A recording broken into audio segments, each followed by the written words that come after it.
салом. хабарҳои радиои озодиро аз рӯзи чоршанбе 25 май тақдим мекунем. додгоҳи исмоили сомонии шаҳри Душанбе 4 сокини ноҳияҳои Қубодиён, Шаҳритус ва Рӯдакиро барои қасди анҷоми ҳамлаҳои террористӣ аз 5 то 7 соли зиндон маҳкум кард. додгоҳ гуфт ки маҳкумшуда Абдулло Абдураҳмонов бо раҳнамоии бародараш Абдулҳодӣ Абдураҳмонов талош доштааст дар назди дидбонгоҳҳои бозрасии давлатии автомобилӣ, шӯъбаи корҳои дохилӣ ва бозори ноҳияи Шаҳритус амалиёти интиҳорӣ ё худкушӣ анҷом диҳад. ба қавли мақомоти додгоҳ, Абдулҳодӣ Абдураҳмонов ҳоло дар сафи гурӯҳи давлати исломӣ дар Сурия қарор дорад. вазири фарҳанг ва варзиши Қазоқистон Аристанбек Муҳаммадалии Улӣ рӯзи 25 май барои изҳороти ахираш дар бораи муҳоҷирони кории қирғиз дар Русия аз кишвари ҳамсоя узр хост. қирғизистон гуфт ки суханҳои вазири фарҳанги қазоқ дар бораи ин ки асари киштии сафеди Чингиз Айтматов кори духтарҳои қирғиз дар поккории ташнобҳои Русияро ба ёд меорад таҳқиромез мебошад.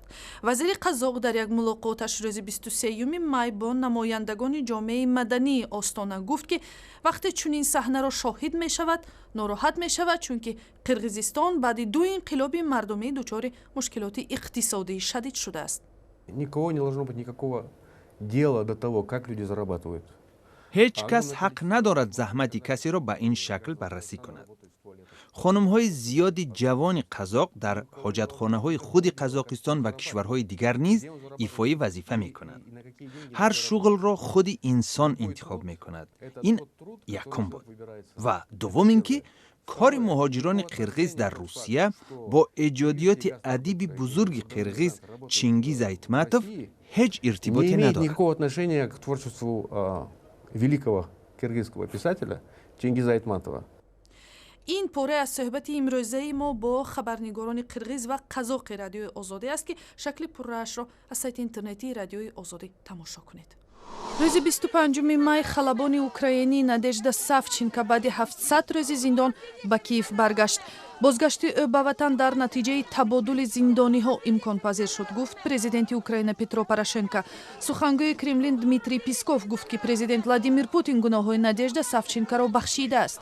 ҳамчунин бо қарори додгоҳи олии Озарбойҷон рӯзи 25 май журналисти таҳқиқотгари радиои озодӣ Хадиҷа Исмоилова ба озодӣ баромад. ӯ декабри соли 2014 боздошт шуда сентябри соли 2015 бо иттиҳоми ба гуфтаи ҷомеаи байналмилалӣ сохтаи сиёсӣ ба 7.5 соли зиндон маҳкум шуд.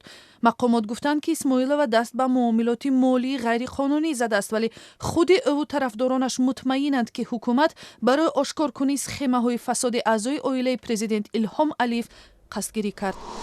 чолишҳои зистмуҳитии минтақаи Осиёи марказӣ дар меҳвари баррасиҳои нишасте қарор дошт ки рӯзи 25 май дар Душанбе ҷараён гирифт. мутахассисон мегӯянд дар солҳои 2030 то 2050 дар Осиёи марказӣ гармшавии ба тадриҷи иқлим мушоҳида хоҳад шуд, вале то ҳол кадом барнома ё стратегияи мушаххаси омодагии ин қаламравҳо барои муқобила бо чолишҳои табиӣ вуҷуд надорад. мутахассисони тоҷик паёмадҳои экологии партовгоҳҳои ҳастаӣ дар қаламрави Осиёи марказӣ ва аз ҷумла Тоҷикистонро яке аз чунин чолишҳо ном бурданд. ҳисоб шудааст ки аз замони шӯравӣ то имрӯз дар ин қаламрав 22 миллиард тонна партовҳои радиоактивӣ боқӣ мондааст. дар хоҷагии хурди боғдории Маҳмуд Саркор ки ҳудудан 1.5 гектар боғ дорад, зардолӯи тару тозаро дастӣ ҷамъ карда аз сари замин ба тоҷирон тақсим мекунанд. кормандони ин хоҷагӣ мегӯянд бар асари боришоти имсола 30% ҳосили зардолӯи вилояти Суғд нобуд шудааст. акун зардолу дар вақташ нақ шуду, یعنی بعدی بارون‌های پیداپی، این دوله‌ها بتون صفت‌های پس کرده تاسته جاش به فرانسه است زردالو. аммо бо ин вуҷуд ҳосил боқист ва баръакси соли гузашта ки сармоҳои шадид тамоми ҳосилро нобуд карда буд, деҳқонон ба дарёфти ризқашон аз ҳосили зардолу имсола хушбинанд. Макнуна Ниёзова ва Беҳрӯз Зеваров дар ҷашнвораи мӯди Осиё соҳиби ҷоизаҳои махсус шуданд.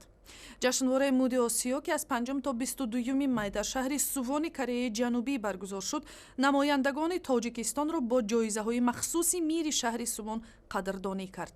дар баробари ширкат дар бахши фэшн шоу ё намоиши либосҳои замонавии тоҷикии духти Макнуна Ниёзова ду модели тоҷик Фотима Маҳмадалиева ва Азизҷон Мирзоев ҳам барои ширкат дар озмуни ситораҳои муди ҷашнвораи Осиё қадрдонӣ шуданд.